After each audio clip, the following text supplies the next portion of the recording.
Hello everybody and welcome to today's podcast. Today I have with me the founder of Hairburst, Jamil. Thanks for coming in, mate.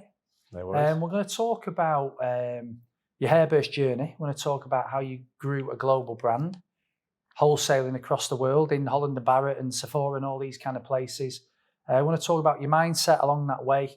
And then we're going to talk about what the future looks like, because for those that don't know, you obviously just sold out a part of your business to JD Sports. And so you've got a new chapter ahead of you. Mm-hmm. Let's go back, before we go back actually, well, let's talk about what's just happened like 4 weeks ago. You transacted, we helped you, so we're going to talk about how we did that. You transacted on JD. When you sign the document, a lot of people think that's going to be like the most amazing experience of your life. Talk me through the day. What was it like? The day of completion? Yeah, the day of completion. I think it was my first big transaction, so I didn't actually know what to expect, really. I obviously spoke to you about it quite a lot, and you had me ready for it, but we were kind of, like, I've got a lot of respect now for anybody who's gone through a transaction, because it's not kind of probably what I'd imagine, I'd say. Yeah. You kind of go through, well, we were looking at multiple different options. We had to go through all the DD process, then you go through the legals, then you go through any issues that happen. So when you get to the day, it was more of it was great to finish. And actually now, talking like 4 or 5 weeks afterwards, I've started to take time and be like, just take a bit of time and go, actually, yeah, we did it. Yeah. And I think I'm trying hard to do that, because I have to force myself to do it. Yeah. Because you kind of get so caught up in the process of it. When it happens, it's more of a relief than enjoyment. I think when you look at someone like Wolf of Wall Street and you see them all the champagne and all the celebrations, I think people think they're going to sell the business, and there's going to be like an entourage of people around them, and they're going to go partying all through the night, and all the lawyers are there, and all the corporate finances are there, and all the JD Sports are there, and all Hairburst are there. And actually, what was it when you signed? Where was it? Well, when I signed, I can't actually remember now. I can remember when it was like finished. Yeah. I was just sat in my car. I was on the way to the gym. I was so bored. I was actually in my car on the way to the gym, and then I had a message from one of the guys involved in the deal to say that it's all gone through. Yeah. So I, checked my emails. And then what did you do? Went into the gym and had a workout. Did you? And then, it was probably not what people would expect, like you're saying. But it's almost, I am enjoying it now, and I do need to force myself to go. We was on an 8-year journey. It's not finished because we've got so much more going on, but a certain chapter of our career reached an end, and in trying to enjoy it. So that's what I'm trying to do at the moment I'm going on holiday next week to enjoy that. But it's not like a more one day thing. It's more of a few weeks, I would say. The first 2 days, obviously I remember speaking to him every day for a few days after it. You kind of, do you even believe it's happened? You just kind of, you tell me, but are you drifting? Do you believe it's happened? I mean, the money's sat in your account, so you've checked your account, right? And you know it's there. But then sometimes what you find is there's a huge lull. And then, we'll come on to you in a bit, where I think you're okay because you repurpose, but what would you think you'd be like if you'd have sold 100% there and then? That'd be a decent question. I know people have done that. Yeah. And I think they're then in the position when, if you sell, that's what I didn't ever really want to do that, because there's so much more we've got to go with Hairburst Company. But I know people who do just sell 100% and they literally, hand the keys over, done. Which must be difficult because you're left with that big lull. Yeah. Like, I've just been so busy since that I've not really had like a time to sit down and enjoy it or whatever, but have that time to really, it's been okay for me. Yeah. But I also think I'd probably do it different another time around, but with our company, we were very profitable from year 2, year 3. And if I went again, I'd probably want to reinvest more and try and grow quicker. But because it was our first company and the first sort of substantial money we were earning, we were kind of quite reserved. So by the time of the deal, I'd already had security from a financial standpoint. So it's a really important point. And I've seen people where it really fails. Anybody listening to this podcast, they always think you should spray champagne when you complete, and you're not. And the next thing is everybody thinks it's going to be the best day of your life.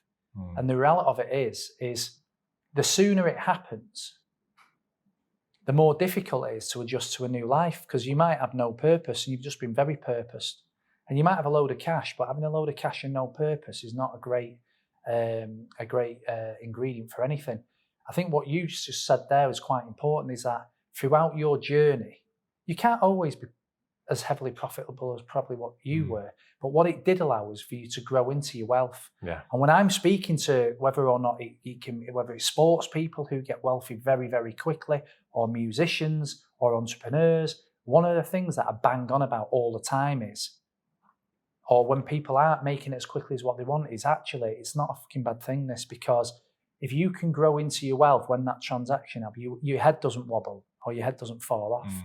So it helped you massively. Yeah, I put myself in that category because I've always been quite risk averse anyway, I would say. So it was a case of, I think in most businesses, if it starts to make some good money and you haven't had that before, like my approach was always just, the company was growing, especially in the early days, it was growing quick.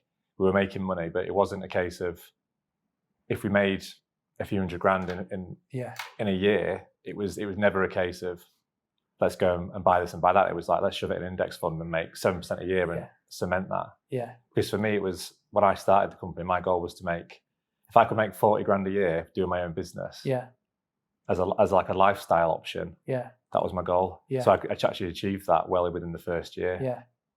And so my purpose probably changed then. Because I've gone from wanting to have a lifestyle business and work from my laptop and earn 40 grand a year, because that would probably support my lifestyle. It was then, we then went through a process throughout that 8 years of then building a global brand, which is, we can get into that today. When you got to 40 grand a year, we're going to come back to the start in a minute, but I remember setting out and I wanted to earn 24 grand a year. I was 24. Right. And I thought, 20 odd years ago, probably 24 grand a year was 35, 40 grand a year. So, but I remember starting thinking, God, if I can earn 24 grand a year, I can't possibly spend that. And it was like a king's ransom to me then when I was starting off. I think my first job was like 11, 12 grand as an accountant. But as ever, 24, then I wanted 26, and 26 became 28, and then 30. And then I did my own business, and I wanted a 20 grand a month turnover business, and then £500,000 a year business, then £1 million, then a 2 million, and a 5. With me, it just constantly, I never got to 24 grand a year, a bit like you never sold your business for X and Y, and looked back and thought, wow, I've achieved that.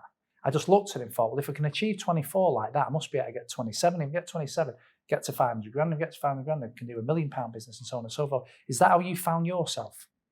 Yeah, but we hit a point where, so we hit the 40 grand. So I can even remember, there's two other guys, my best friends still, were in the business. And we all went through a process of quitting our jobs that we had at the time. And we kind of cemented the fact that we could make a living from the business before we even did that. So it was all very risk averse, like I said. And then that was literally in the first year. So it was like, right, we realized what we were onto. And it was like, we've made the initial plan, but we stumbled across was a complete shift in global marketing, which was social media. And we were early to the party. It was like 2012, 2013. It's like early. And it was like, we know stuff that other people don't know. Like the whole influencer marketing thing is here to stay. Like all the big brands didn't know about it or want to invest in it, but we knew that. And it was like, we can take our 40 grand a year and go to Thailand and Bali, but it was, this is it now. We've got a much bigger opportunity than we first thought we had. Let's get our head down. So what was your question? Well, we're going to go back to the start now anyway. Right, so before Hairburst, what was you doing? Job before Hairburst was in a search marketing agency in Leeds. So I got that job through my brother, actually, and I was just in sales. So, and this is actually really important. And the more I look back, because I think you take jobs on, and if you look, what's my job before Hairburst, you would probably think it wasn't that important, but it really was, because I was in the sales team and my job was to speak to different business owners who are clients or not clients and understand where they're spending their marketing. So back then it was, the main services we would offer at the time were SEO, PPC, and like display advertising through Google and a bit of social media. But I could see the data and I could speak to business owners and gain confidence from that. So I was just 21, 22, speaking to these business owners of these companies, and I could see they're spending, this one's spending 20 grand on SEO, this one's spending 50 grand on PPC, and this one's getting this much traffic and they're spending this much. And it really gave me a lot of context into what was going on. And that one might be selling this type of product or that type of product. I could see what was going on. And it started to build confidence, because then I'd speak to a business owner about it, and they may disagree or agree with what I was saying, but I was confident in myself because I could see other businesses doing certain things, and think that landscape of different types of products on the internet side of things was great for me. And how many years did you do that? Not long. Like, what was it? 8 months maybe. Really? And did you have any in the categories that Hairburst is in? Cross category. So we didn't have anything specifically for that, but there were, which we can get onto, but like nutrition businesses, furniture businesses, outdoor furniture, like all the different industries. Yeah. That was interesting for me, because I can go, right, well, to acquire a customer in this industry is 30 quid, but to acquire here is 100 quid. But they're selling a product for £1,000 and they're selling one for 50 quid. Yeah. So it's like and then I'd probably say curious was the right mindset, because I didn't need to go into detail to understand. And in turn, I actually did my job better because I was so involved in that. But my job was just to sell the services. Yeah. But I just found that well interesting in it. Yeah. And that was something that was huge, because then when I launched my own business, I had all that context behind me. Yeah. So when things were going well or not so well or whatever, it was much easier to understand. Yeah. Yeah. I've seen we're mates on Instagram, so I've seen pictures of you in Phones for You. Yeah. Which make me chuckle. What was it like working there? Again, like super important. Like you go, oh, like we built this global hair brand, but actually the Phones for You days were super important. And there's 2 bits to that. So the first bit was I was on the shop floor, so I was selling. So back then I was selling a phone contract for £200, and now I'm selling contracts to retailers for millions of pounds. And I used probably the same process as I learned then. So that was like number 1. Yeah. But number 2 is that was probably when I first got into e-commerce and wanted to do something online. So at the time before that, going even further, I used to play poker online, and I've had this obsession with doing something on my laptops. That was like the start. Poker was my thing for a bit. Then we went into Phones for You to have a job. So I had my poker income and my online income. And at the time I was reading loads of different books about e-commerce and wanted to get into that. But I didn't know at the time what I wanted to get into and sell. But I wanted to start going through the process. Mm-hmm. So what I did was, a customer would come in to buy a new phone, and I'd do my job. I'd do the sales thing. I'd explain what they want to get the contract. And you often spend like an hour or so with each customer. So at the end, I would always say to them, oh, you just bought a new phone. Like, what are you doing with your old phone? And at the time, the main phone that they would have is an iPhone 4, because everyone was moving to like an iPhone 5. And I knew that on eBay, you could sell that for 180 quid. Right. They take 15% commission. Yeah. And most of the people would be happy to sell it to me for like 80 to 100 pounds. Right. So I'd offer to buy it from them. After I've done that, I had some money in my car that I'd had ready. So I'd do the deal, speak to them, offer to buy the phone. And then I'd take, if I've managed to get 3 or 4 phones a day off customers, I'd then sell them on eBay. I'd go back to work the next day. On my lunch break, I used to go to the post office and get the Jiffy bags and the names, write all them up, put in the Jiffy, send them off, get some more phones. And then that was, but even just that process of a product to packing it, to sending it, that was, which was how Hairburst started, because we did the same thing. But that was like, I don't know, it was just like a really good start, because and then it was, that was like super important. How did the idea of Hairburst come up? Where did that come from? So Hairburst started because initially I didn't want to go into hair products initially. Like now it's great, but at the time I always had an interest in nutrition. Even back to when I was 14, 15, 16, going to the gym for the first time. The first job ever was an Asda on the tills.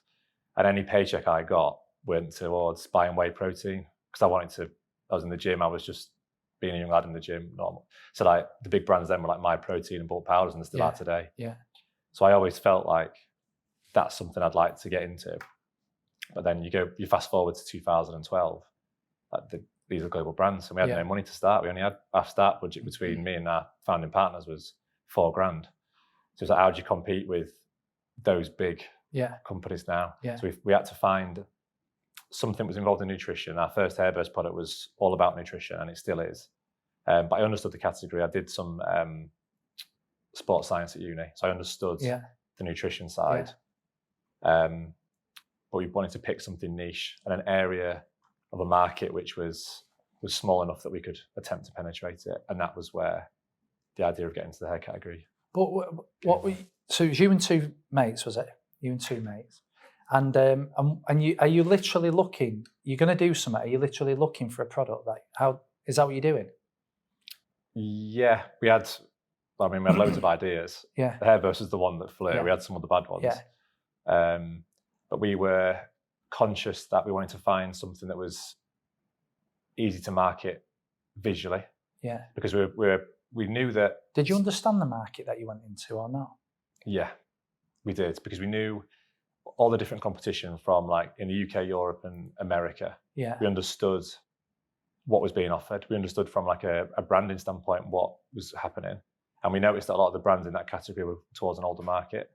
But we saw like, okay, going back to the research marketing days, like people who were doing things on social media were getting exponential returns compared to people who were doing things in like PPC or SEO. Yeah. So that was what we were going to go for. Yeah. Our first order was 3,200, and it took me about 6 months to get a manufacturer to work with us because no one wants to work with this one. Yeah. So we only had £800 left to market. Yeah. So we had to be through one product. And you used a competitor. So we both know Oliver Cooks, and I'm just in the middle of his book. Obviously, he was doing weight training, bodybuilding, used whey protein, and thought I was going to do My Protein. Yeah. So it seems like that's a lot more logical to how he got to selling whey protein. Yeah. But yours is like what you're trying to find a product in the market between you, and it could have been Hairburst that you went with. It could have been. It could have been, and it was something else. It might have been maybe it might have been a lack of confidence, to be honest, because I just wanted to find something that it was.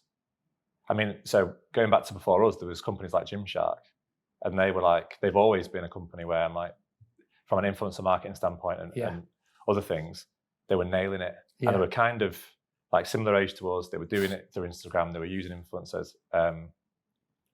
So I kind of had an idea of how the company was going to run. In terms of the product, it was very much tailoring something that was untouched. So like the older brands weren't on Instagram. Yeah. And that type of product, I understood it from a nutrition standpoint. Yeah. Yeah. So if you piece together like the search marketing background, the interest in nutrition, and the fact that I needed something that was visually easier to market through images on Insta, which was the hair category. Yeah. You kind of put all those 3 or 4 or 5 things in a pot. That's where it came from. Yeah. So it's not a logical. Yeah. Well, maybe it's logical, but it's not. Yeah. It's not the anticipated route. Yeah. So you buy 3,000 quid's worth of a product. Yeah. And then what? Didn't realise you had to pay VAT. So I thought it was like £2,500. Ended up being 3 and a bit. Yeah. So we had £800 to market. Yeah. And it started with. So we were doing some more of the. Was it Facebook or Insta straight away? Both. Early days then for Insta. It was early days. What you had is you had pages. So now you'll have. I mean, it's super commonplace now. You have an influencer who sells. People work with influencers to sell different products and things like that. But back then it was like pages. So you'd have like a page of interest. So it's almost like the West way. I always try and bring things back to like previously. So you'll have now you'll have a magazine on a certain topic. So you used to have pages on Instagram, which was a certain topic. Like a Pinterest. It's very similar. More like that, yeah. So you'd have like a page about beauty products, or a page about nails, or a page about clothes, and those are the types of place that we would market. It was the equivalent of going into like a beauty magazine, but it was on Insta. It was run by probably a lady, like 18-year-old lady who's got this like 100,000 followers. Yeah. And she charges £40 for a placement. So I was quite aware of all that was going on. I think it goes back to being curious as well. Yeah. Because I'd see other brands do it. And I'm like, well, why is that brand appearing on that Instagram or Facebook page? It must be for a reason. What return are they getting? Going back to my CPA days at the search agency, I know what CPA you can get in this category, but what's the CPA return on that? So we trial it, and it was good. Yeah.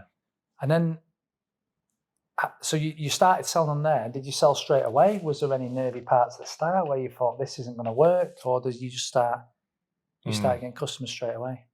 We were getting customers pretty quick through that channel, but there was like a lot of like teething issues with that, because like we're going back again. So social media is obviously, all the big companies are all American based. So actually our first group of customers were quite often in America. Now, you know what it's like today on e-commerce. If you buy something, you expect it to be with you for 24 hours. Yeah. So back then, if we had an American customer buy from us, bear in mind we've got products in the garage, I'm customer service, shipping and marketing. Yeah. It takes 3 weeks. Take it to the local post office. Right. It's the 15-day working day delivery time to America. Yeah. So that was, loads of issues, because you got a 3-week waiting time from something you ordered. And they didn't know we were a UK company. So it was almost like a constant battle from the start to like make sure I've got enough Jiffy bags, product, doing the labels ourselves, customer service, the marketing team. It was all just, and we all lived together as a free. So it was great, because it was, I mean, we were buzzing, but it was like, we'd literally be up to like 4 or 5 a.m. packing, because we'd get, after a few months, once you realise what was working, we just doubled down on it all. So it was like literally, we'd have the product come in on a lorry to the house, we'd pack it all, we'd take it to the post office, ship it off, go again. It was just, that was before we had any staff. It was just, What, was there a breakthrough moment at that point? Was there a point where Insta changed to what it's like now? I don't even know when that date was, but was there a breakthrough that, I don't know, kind of accelerated, I don't know what you did in your first day, 2 orders or 5 orders or 10 orders, to actually be like, hold on a minute. Yeah. There was a moment when, so I can remember when, so one of my partners in my business is one of my best mates, you've met him, Gwill. Yeah. So he was working as a teacher at the time. And I can remember when he quit work, because at the time it was me and Matty. So Matty was, we were all full time, because Will would still work, but me and Matty I'd quit work. Matty was working on something else, and that he was still doing that, but he was still fully invested. Yeah. And then Gwill was in, but he would work after his teaching hours. Yeah. And I can remember when he quit work and we were all fully in, it was like, right, now we're gonna, a strong team of 3, we're gonna go for it. Yeah. Anything else? And I can also remember like early days, everyone used to take the mickey out of me, because I was obsessed with conversion rate on the website. Right. Like obsessive. Yeah. So I knew how to get traffic to the site. Yeah. But I mean, simple maths, it was, if we got a conversion rate of like 2 or 3% based on what we charge, I knew that we could make a profit. Yeah. So for the first few months, we weren't making any profit. We were getting enough visitors to the website. Yeah. So it was like, right, first thing, get the visitors. Second thing, convert them into purchases. And we were getting that. Yeah. But for the first few weeks and months, our conversion rate was like 0.5, 1%. And that wasn't enough to make any profit. And why do you think that was? I just don't think that we were, I mean, when I said, so my co-founder, Matty, he built the website. We didn't have budgets for like big shoots. Yeah, yeah. So I'd probably say from a development standpoint, it was quite weak, but then we worked on that. And then as gradually with time, the conversion rate crept up. But every day I was like, every hour, what's conversion rate? What's conversion rate? Because I knew if we hit 2.5, 3, we'd go into profitability. Yeah. And it was just every day I was on that. Yeah. And then when we hit that, I was like, right, I'm pretty sure if we can continue to what we're doing now, we've got something to build on. And not only are we building something like together as a 3, we can actually build a company, because there's a global change happening in the marketing world. And like, even now, like billions and billions are being spent on traditional advertising. Yeah. Where really the best returns probably still through social. Yeah. So had a few changes recently, but overall, that's where most of the innovative brands have been born, is through social. So you're in a house, you're sharing a house, you're picking, packing, all the rest of it, marketing and getting your conversion rate up. What next? What happens then? How do you go from that to your first office space, your first warehouse? How does that happen? Yeah, first office was an attic in Chapolton in Leeds. Right. think it was 300 quid a month rent. Yeah. So it was like, we just needed a space outside of home, pretty much. And we had the idea of eventually getting some staff, but the first office that was an easy decision because at that point we were making money. So it was still, we always kept costs low, very low. Yeah. To the point where I can even remember when I could afford to do more, but me and Gwil used to go every Sunday to Aldi, and I used to just eat beans on toast every day. Right. And eggs pretty much every day. It was, we'd do it put it together in 5 minutes and we're straight back on the work. So it was quite, especially during the working days, because it was work, back home, pack the orders. I always managed to get to the gym, and then all night we're working. So it was like, everything was keep the cost low, because if we could live for cheap and eat for cheap, we could spend more on marketing. Yeah. And that was always a big point at the start, was cost low. Yeah. And from a business standpoint, but also from like a personal expense, like everything went back into that. So you get a little attic, and how much products are you sending out the door at this point? Do you still think you've got a business here, or is it still risky, or can you see very early on we're onto something here? Once we're all working on it full time, we've hit our conversion rate. I could just see that if we could reach X amount of people, I knew we'd get X amount of conversions, which equaled revenue, which then after that we figured out our profit. Yeah. And it was almost from there, which took about a year to get to that point. I felt confident that we could scale it. Yeah. We obviously had loads of shakes along the way, but that was kind of what was important. And then quickly realised you can't do it all on your own, because we were. Yeah. You know what I mean? I was literally, the first business phone we had, landline, was our landline to our house. So that'd be going off 24/7. Yeah. I'm trying to do that. Yeah. So it was a case of, right, what people do we need? Keep costs low and just invest in people. Yeah. And try and make myself in each department redundant, because then I'd need to build in other areas. And I'm still doing that today, where obviously back then it was like, right, we need a customer service person, we need a logistics person, we need a purchasing manager, and we need like salespeople. But now we're building a bigger group. It's still the same today. It's constantly like, where's my time being spent, and where does it need to be spent? Finding gaps to build. Did you enjoy that? Was that one of the most enjoyable part? The early stages? Beginning, that was the best. Yeah. The best. Yeah. Like even now we always get together and talk about it, because like even. Did you think it was fun at the time, or was it looking back it was fun? It was class, but it was, I think once we knew we were onto something, that was class. Yeah. I can remember like having the music on, like we're doing the packing, we're in the kitchen, we're doing the labels. Yeah. And like just that and then again, like the more people I've spoke to who ran businesses, the fact that we were together was like vital. And I think, so to answer your question, did I enjoy it? Absolutely loved it. Right. Because I wasn't, like I speak to people now and they've set a business and their plan is to sell for 100 million. Like we never even planned to exit. My initial goal was 40K. So once I'd hit that, it was all a bonus. And I'm with my best mates. Yeah. So that's great. Yeah. And I think, but then looking back, that was so important to have them, because if I was on my own, and so many founders are today, set up the business on their own. Yeah. That's a massive challenge, which I didn't have to deal with, because I had my two best mates with me and we're having a great laugh every day. Yeah. And that was super important. And I think I obviously knew it was important then, but looking back even more so. What do you think about these people that set up a business with the aim of selling out for 100 million quid?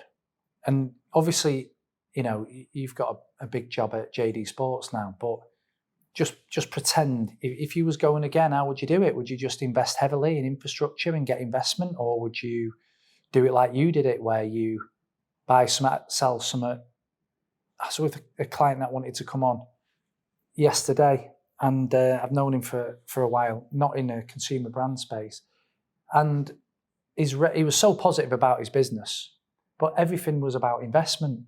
Everything was about investment. And then when I asked him the question, what was your revenue? It was the same as the last time I met him, which was pre-COVID. But he was most proud about how he's nearly about to close his investment deal. He probably spent 2 years doing that. And I was saying, how many customers you got? And they've got about 50. There's B2B.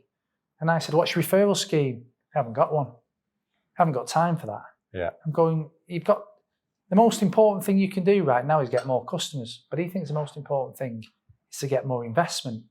What's your thoughts on that? So I often get asked, or I often think about as well, is could I do it again today? Yeah. Doing it how we did it would be definitely more difficult today. Yeah. However, the landscape's changed massively.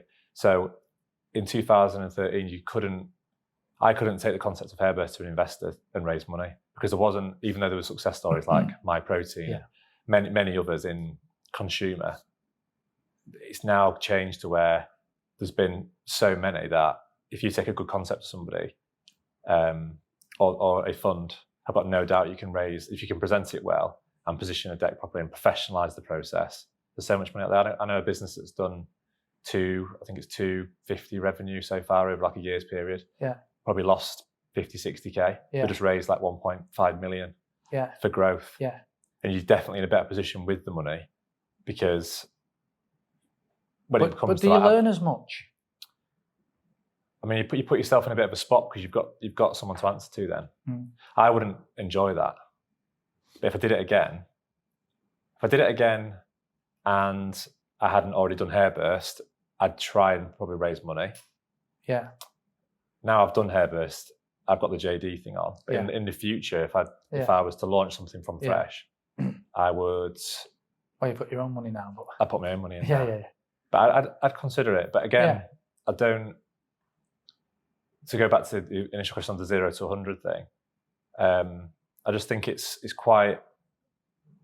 I mean, that's like how many times often does that happen? Yeah. So you're kind of setting myself. I think a goal's important, but I think if you got to a point where your company's worth 50 or 60 million quid, you'd have to. Yeah. I don't know. I don't say. I wonder sometimes about the lack of hunger. I think the way I've got this has been painful because this isn't a scalable business. So this is painful. It's like you go and meet someone, you need somebody to do the work. You go and meet somebody else, they want to be a client, you need somebody. It's painful. For our revenue, we need 170 staff. We'll probably do less revenue than you, and you'll have a quarter of that staff or whatever. You still have different problems. But for me, it's like you can always find a solution when you've got nothing. And that's when you become most innovative, most creative. And I feel like at the early stage, don't get me wrong, there's a time to get investment and we do lots of that. But I just think there's a little bit of even on social, we talk about it quite a bit. There's people celebrating the investments and what value they've just got at that investment at, rather than celebrating the fact that they're no investment and they've gone from 0 to 250 or 0 to 500. Nobody seems to talk about them, the hustlers. Yeah, I think I think it's more of I think at times it can be a vanity figure. So there's companies that, I mean, we even just through our process, like we had from a EV standpoint, JD wasn't the highest value offer, but it didn't fit my goals and plans. Yeah. If we wanted to get a higher value, we could have took a different deal, but I didn't want to. It was more about the structure of it and what I actually want to do as opposed to a figure. Yeah. But I can see why people want to have that goal. Yeah. I think it's good to have a goal from the outset, but I think there's so much more to it than money. Yeah. That it's good to be quite open, I think. Yeah. The middle stage then, that growth stage for you, what did that look like? So at some point it goes from 3 of you in an attic to, you're doing, I don't know, hundreds a day from tens a day or thousands a day from hundreds a day. What can you remember about that middle bit sort of from, I don't know, is that from year 2 to before you start getting offers, which we'll come on to in a bit? What does that growth phase look like? And what was did you just naturally roll into that and you thought, I'm okay with this, or was it massively challenging? Was you out of your comfort zone? What did that stage look like?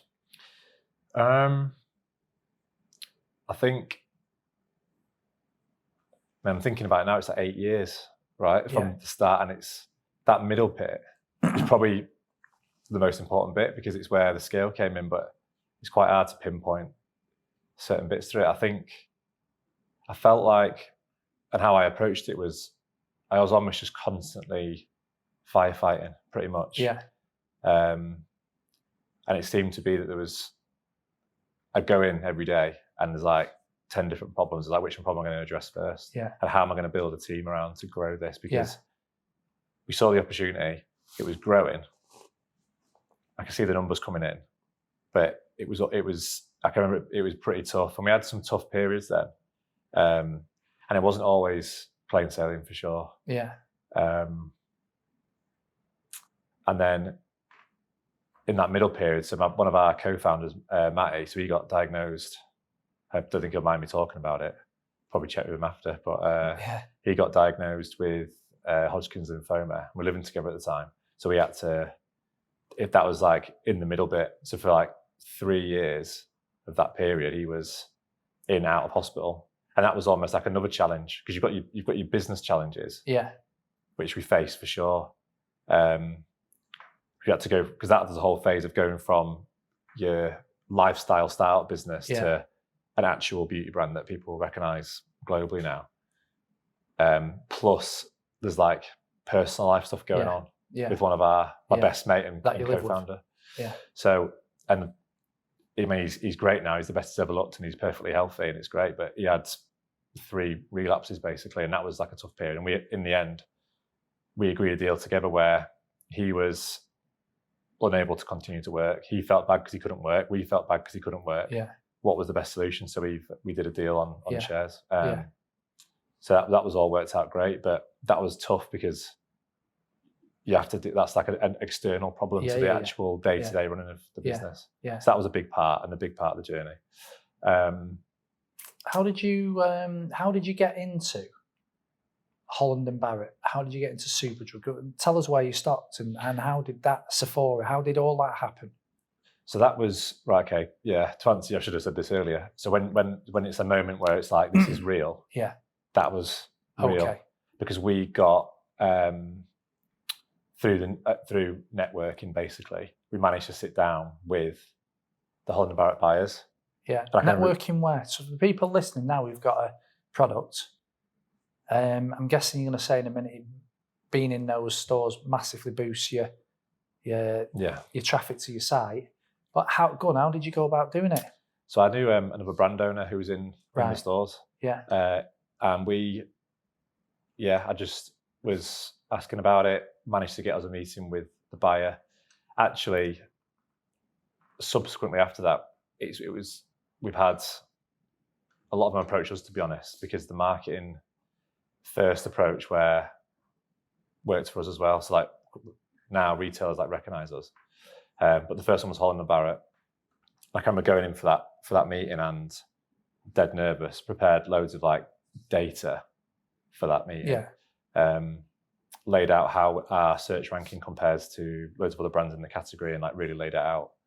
Managed to get on the shelf. And that, going back to the moments of like we're on something, that was the first time we actually saw our products in real life and like seeing people interact with it, because before that we're an online business. Yeah. And we can see the money coming in, the orders are coming in. Yeah. People are posting it on Instagram and showing off the product, but I'd just go and have a look at the products on shelf and see people interacting with it and buying it. And that was, okay, well, there's Holland and Barrett, but there's also A.S. Watson Group in Asia. There's also Sephora Group. There's also Boots, Walgreens Group, so it was like the CVS Group. So it was like, there's all these things. If we can make this work with a mixture of social media and retail, then what can we make globally as well? So it was quite exciting that time. And now we're the best seller in the category in that store and many others. Yeah. But that added diversification to our revenue model. So, I mean, coronavirus came in and affected that side of the business, and e-commerce was still strong. But on the flip side, it was again probably risk averse, because you go into retail and they're going to take margin off your sales. So for me, it was always a case of, well, what happens if something happens here or there? So like the iOS changes on Facebook recently, so everyone's CPAs have gone up. Yeah. So if you're a pure play e-commerce business, you probably went through a stage of, okay, this is interesting. Now my cost to acquire one customer is now doubled. Yeah. But then we've got our store model as well. So it's like, it kind of counteracted each other. And that's why we also went into multiple countries, because we Yeah. wanted that, distribution of revenue. Yeah. How did you stay fresh and innovative at that point through that period? So How do you capitalise on the momentum? So it's quite an obvious one, but I started to become a bit of a product geek. And I think ultimately, whatever you can find through marketing, you need to have good products if you're going to sustain a business. So I can remember even our shampoo and conditioner launch, because my background was nutrition. Yeah. Didn't know about cosmetics. Yeah. It was 2 years process that. And if we could have rushed it and got a product out in 6 months, but we really wanted to get into the detail of the shampoo and conditioner. And it's now been selling for 6 years, and it's one of our best sellers still. Yeah. So to stay innovative, we stayed with that. We've always paid a lot of attention to our junior staff. So our customer base ranges from 18 to 45 now, I would say. But in terms of, from a marketing standpoint, staying in touch with the younger generation. 1 minute they're on Facebook, next minute they're on Instagram, and then it's TikTok. Like, everyone's moving around, they're spending their time different places. Yeah. So trying to understand that, because I'm not actually the consumer. So they are. So let's see what they're doing. So Is that what you've done? Employed people who are the consumer? But initially it was probably by chance. Yeah. And we recognise that, because naturally that's kind of the people who want to work at our company, which is great. Over that period, how's the influencer? It's changed. You used to be able to send a bit of product out to an influencer and they'd be fine with that, and then it was a few £100 and they'd be fine with that, and now it's got ridiculous. How have Hairburst evolved on that influencer, and is it still as powerful? A lot of people, it's mixed with our retailers that we act for. Some go, it's just not worth the money that it once was. They don't get the return that they once did. It's a saturated market. How have you found that whole influencer market, given that you've been in it from day one? Definitely changed. Yeah. So the price has gone up. So that's like the main point. But I think everyone's aware of that. And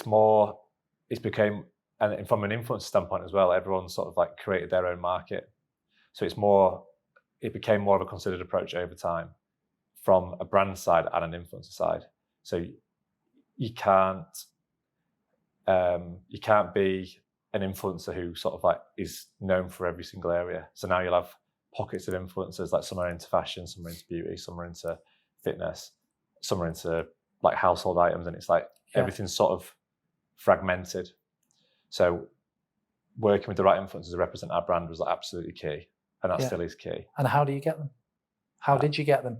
How did we get them? We've got a team. We've got an in-house team of 25 people who focus purely on our influencer model. Yeah. We've got a bespoke system that we use in-house to calculate return rates and things like that with the influencers. Yeah. So you know what return you're getting on them? We've got an estimation tool. Yeah. So there's always a bit of guesswork. So I'm sure you've got clients who use it and they always say, "Oh, how do you track it?" So we have a estimation tool that we've created in-house to work with that. But it's changed over time. But I think it's gone from pages, which aren't even people, to people. Exactly, yeah. So it's constantly evolving. The platforms are evolving. So you've got, like I said, Facebook, Instagram, and now TikTok. Yeah. Whatever else is around the corner, I don't know. But I have to, and the team has to remain open-minded to what is next and stay flexible with that. Yeah. And producing the right content for each channel as well. How, coming back to it, like, what was it? Do you go after a banky influencer, I'm not saying like a Kardashian or whatever, or is it lots of micro influencers, or do you have a tiered influencer structure? How, from the outside in, it looks like it's a minefield. And from speaking to some of my clients, you've got people who swear by influencer marketing, and you've got others that go, I'd rather just do my Google ads and my social ads, and I know what ROI I'm getting. Yeah. I don't know what ROI I'm getting. And somebody paying 10 grand for a post, which some people are asking. How have you managed to find your way through that evolving? Yeah, so everything's segmented into category. Yeah. So you've got micro influencers, mass influencers, like medium-sized influencers. and we've created like our pricing structure for each tier. Yeah. And I think it's just come with experience, to be honest. And what's interesting is every type of product and every market has different results. So I could sit here and say, influencer marketing's been great for us, and it's also been great for like Gymshark and other brands. But if you have a certain type of brand in a certain category, I spoke to a brand owner today who sells different type of product to us, and they're asking about influencer marketing. But my first question is, like, first answer is you have to go through a learning process. Yeah. The same way that you put money into Facebook ads, that then figures out for you what your audience is. It's a manual process. So you have to actually go out there, work with influencers, find your customer base, understand which ones work well for you, and see what CPAs you can achieve. But it's different with every business. Yeah. So it works for us. It might not work for other types of businesses. It's hard to say. So there becomes a point where, I don't know, this is like 18 months ago, whatever, where you start getting approaches. What did you look like? I mean, when I mean approaches from investors, from private equity, from trade buyers or whatever. What did you look like at that point when those started to come in? What did the business look like? So when we first got asked about it, we weren't ready at all. Right. Because we were past the attic. We had a bigger attic. We had about 8 or 9 staff at this point, and we started to get M&A advisors first, actually. Right. Who were knocking on our door. Yeah. And it was never like I said at the start, we initially set out to make 40K. So it was never, we obviously learned over time. And I was always conscious that I didn't have a traditional business background. So I was over obsessive about reading about stuff. Because I always felt like I was playing catch up. So one minute you want to launch an e-commerce business, I'm reading e-commerce books. And then I'm like, never take investment to grow because we didn't need the capital, but it was, or maybe we could sell it one day and what's that going to be worth? And I was just reading all the information about it. The business was, and always has been after the first 2 years, like very profitable. And I knew that the multiples in the industry, so I knew I had a sellable asset. Yeah. But I was never going to do something that I didn't want to do. And that sort of stayed with me to the end. Yeah. And I didn't really see the value in a capital partner. It was always about finding somebody who could help us grow and find something a bit different than working with a pure play PE, for example. Yeah. So like 18 months ago, you had 30 staff, something like that. How many SKUs, how many products are you selling? So now we've got about 15 products. So 18 months ago, probably 10, 11, 12 products like that. Of all the products you brought out, have they all worked? Because it's quite a small amount of SKUs, that, isn't it, for the size of, for a revenue business like yours. What you sometimes find is people chop about and try to find the next fucking killer, and they just, before you know it, they're like that. Yeah. And they've got no killer products. You stayed quite neat.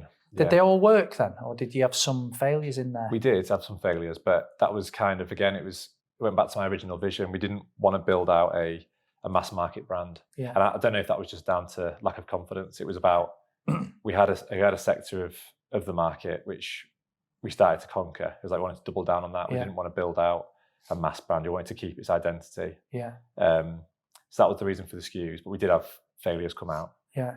Go on, what were they? Okay, it was loads. Was there? Yeah. Go on, how many failures, roughly? So we tried to launch a range of cosmetics. Yeah. And we were basically in a rush. And that's when I said the shampoo took 2 years to make and make it work. It's because we launched 3 or 4 cosmetic products before that, which they weren't to Hairburst standard. Right. And customers noticed that. So it was like, we can't quickly launch products, like get down to the basics of what Hairburst is. Like Hairburst was a nutritional product that I spent months and months developing. Yeah. That has to be the same for every product. Yeah. So you could probably say that might have slowed our growth. We definitely did, because we could have launched a shampoo a year earlier and started to get revenue, but it was always quite important to have the best products. And we went back to that after the initial thing. They made I'm trying to think, products we had. We had a silk pillowcase, which cost us £6 to buy, and we sold it for 20 quid. So that was like a no-goer. Even though customers liked it, like we can't. Did you just cut them off as soon as it didn't work, the products? Yeah. Was it easy as that? Yeah. It's a bit more difficult if someone into retail. Yeah. But yeah, it's Yeah, trying to just stick to our core values was key. How many retailers were you in? And we're talking we're just going to talk now, and then we're going to go into the journey of your transaction. But Yeah, store-wise. Yeah. So we started off, we had Holland & Barrett, Boots, and then Superdrug. yeah, And then we branched out into more mass. So we started to work with some online players like You Look Fantastic, Cult Beauty. But then it was always a case of internationally, how do we do this internationally? So we started to replicate our model here in the different markets, so like France, Germany, Spain, Italy, the US, Middle East, and Southeast Asia, which was always a social first strategy to then go into a retail format. Yeah. Obviously Sephora is a big one, which we're proud of as well. Yeah. So mid-stage, we started to already get there. Yeah. That was a big point. It's like, how do we replicate what we're doing in the UK? Because the UK is a huge market, but there's a big world out there. Yeah. So how do we do that internationally? So we started to hire teams in those markets and then build that. Yeah. So then at what point did you think, actually, we want to do something here? We want to take some money off the table, or we want to find a partner that can take us to another level? I think I met you, it's probably about 2 years, I would say. And you just, I think that week or that month, appointed a corporate finance house or an M&A team to look at what opportunities are out there. What kind of brought about that? So we got an advisor because we started to get approached by companies. Some were PE, but some were also like trade companies backed by PE. And I had a few meetings myself, and I quickly realised I was enjoying it, but I also probably needed some support on that. And we went through a process 18 months ago, before you got involved, with a few parties in Europe, and it just never, we turned down the offers. It was a substantial amount of money, but it didn't fit what I wanted to do. Yeah. So ultimately, we could have spent years on it. I was probably never going to take it. Yeah. And I can remember just before I met you, but we had one offer, and I kind of got into the mindset of, so I got offered a lot of money for it. And I was going to turn it down, and I hadn't turned it down yet. You won't mind me saying, but a lot of people in the business wanted me to take it. Right. So I had like people from all angles saying to take it, and I was like, no, I'm not doing it. Yeah. And I was like, why? So I started to think to myself and worry, like, have I got to the point where I'm like, you always hear about like is it never enough type mentality? Yeah. So I went back to my mum and dad, and I had a conversation with them, and they still don't know now, like, the scale of Hairburst, really. Yeah. And I sat down with them and was like talking about it. And they were like, well, just do what makes you happy or whatever, like classic parent advice. Yeah. I was like, yeah, well, so I turned it down. That was a big relief. And then from then, it was always a case of, I spent months on that. So it was like, right, find a partner that is right for what I want to do. Yeah. And then me and you went for a beer, didn't we? Yeah. Yeah, we went for a beer in Dubai, didn't we, last Christmas? Yeah. So what was that, 10 months ago? So I'd probably, maybe a month before that, I'd turned down that. You turned that down. There was another one on the table, I think, wasn't there? Yeah. There was, a lot of them were European, because they wanted us to be a UK base for their operation. There was a few. There's a lot of consolidators, isn't there? Yeah. You know, Hut Group style. I'm not saying it was a Hut Group, but there's lots of those Hut Group style consolidators now going out there, and you would fit perfect with them, obviously. When I met you in Dubai, I can't remember, we had a few beers. We've had more lately. They were quite social, but I remember thinking, there's a massive opportunity here for you to be in with somebody who just lets you continue doing what you're doing. And you get a mixture of PEs, don't you? You know, we work with some great PEs. We work with some, you get a mixture. Those that want to be really hands-on, those that want to be really hands-off. And I think I remember saying, would you be interested in JD? And it's a bit of a left, it's a curve ball, that, because it probably wasn't on. The guys that you were working with, your CF and M&A team, were doing a great job, right? They were going out to all the people that were consolidating, as you would. But for me, it was like, I think there's an opportunity here to do something that's not been done, particularly with JD. And then we had a few beers, and then we approached it, and it moved on. At what point did you start to think, and why did you start to think, hold on a minute, this is a better offer on the table, because you've already said on this podcast, the numbers are still significant, but they weren't as high as the other opportunities you had. Yeah. So it was always, and again, I was in a lucky, fortunate position that we could do that, because I know a lot of business owners, when their exit, it's their first big payday. Because we were profitable on the way, it was always never about the money. It was always about finding the right partner to go with. And after a few initial conversations, I was really hoping it was going to be the one. But I always had to keep my options open, because you never know what's going to happen. But we went and met Pete. Got on really well, and I was like, this is what I want to do. But you go through then a 3-month process, if not longer, to a deal. But it was probably quite obvious for me from the start, because it gave me the ability to acquire new brands and build a bigger group. We get some infrastructural help, and the scale of JD is great for us going forward. So it kind of met everything that I wanted to do. And you touched on this before, but obviously we're speaking quite a bit prior to the completion, and it's a bit of a windmill, isn't it? It's like a washing machine of emotions for someone like you, because all it takes is 1 minute you think it's going through, and then there's a week delay, and then the solicitors get on your case and go, is it really?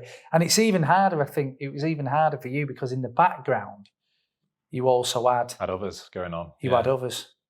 So, and a bit more detail. How did you find it? Did you cope all right with it? Did you go to gym?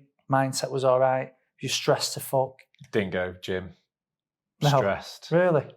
Yeah, I had to. So what I started to do was, don't know if it's the right thing, but my coping mechanism was I just keep pretending that it wasn't happening. Right. So I was, because bear in mind you've got a business to run as well. Yeah. So I was like, we've got a deal that we want to do. It's going to take 3 months to get through, and we'll do everything that we can to get it through. But just continue to act as if it's not going on. Yeah. Because I think because I wouldn't do that, and I would focus purely on the deal, and I get stressed big time. Yeah. Big time stress. But again, like I keep mentioning it, but going back to my initial goal was the 40K goal. Yeah. It probably took a bit of stress off. So I didn't have this huge goal initially. Yeah. So I always kept saying to myself, like, just remember that you're actually speaking to JD Sports and all these other people who want to buy the business. Like, what a privilege that is. So just try and focus on that, because it is stressful. Yeah. And like, you've done loads of deals, so you probably see people go through it a lot. But I've got a lot of respect for anybody who's gone through a deal process. Yeah. You're about 4 or 5 weeks, might be a bit longer now since the process. 6 weeks since you did the deal. Yeah, 4. Yeah. So talk to us now about what the future looks like, because again, we've touched on this. I think the great part about this deal is I think you know what you're getting on the other side of the deal. You know what I mean? I think you know that you're going to be given as much leeway within any reality, within relativity, should I say, as what you can to leverage the JD footfall, online footfall, brands that they have. And I think the first thing it gives you is a great repurpose. And the second thing I think it gives you is a springboard to even more opportunity. So how are you now? How have you been? And how have you been in yourself? How are you now? And then just talk to us. We are coming to the end now. We've done about an hour. So talk to us about what you think the future looks like for not just Hairburst, but you're also heading up the JD Beauty or the JD Beauty division. How am I? So, feel pretty good. I think I didn't take any, what I should have done is took a break. So I didn't take a break. I'm now going to have a break next week. Yeah. But I didn't have that initial break. And I'm just trying to take time to take it in, because we kind of did it now. Do you know what I mean? It wasn't the goal. It then became a bit of a goal after like 5 or 6 years, once we knew we was having a conversation. And then like you talking then about what was it like during the deal, it was proper stressful. So now it's done. It's like, trying to enjoy it a bit. Yeah. And what do you think for the Hairburst brand? What are the things now that's like exciting you? So for me, because Hairburst was quite niche in terms of products that you mentioned, we've only got 15 SKUs or so. Yeah. And we've got like mega distribution everywhere. now. I think we're in 20,000 stores globally. And we can't leverage that properly because we've only got so many products. So if we can acquire brands, plug it into our network and give them the opportunity to grow through us, plus the JD group. Yeah. And like the brands that we can leverage there as well. Yeah. That's just like super exciting for me. So that's why I didn't have a break, because it was like, right, we waited for so long for it to finish. It then finishes. And I've like waited for that for ages. Then it's like straight back in. Yeah. But it's like, I just need to take a bit of time, but super excited for all that. And you just mentioned there, you've got a war chest from JD to go out and do some acquisitions. So for any consumer brands listening out there, what you're looking for? What do you think would be great bolt-ons? Yeah. So I think it's all going to come down to people. So I think if we can find the right people who want to do something similar to what we've done or loads bigger than what we've done. Yeah. Going through what I've been through, knowing the different consolidators out there that are available for people, or even companies that are a lot smaller. Like they don't need to be at Hairburst scale to join, really. Yeah. Like any business that has like founders that want to work with us that we get on with, and brands in the beauty/wellness space.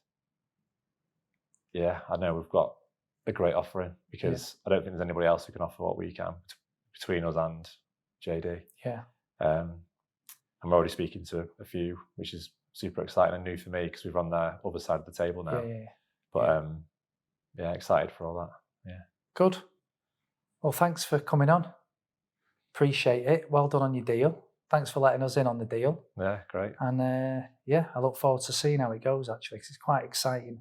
There's a bit more that I know from the discussions you've had that I think could be super, super exciting for JD and you personally, and Hairburst and the other brands. So I look forward to watching it. Thanks for coming in, mate. Cheers. Cheers.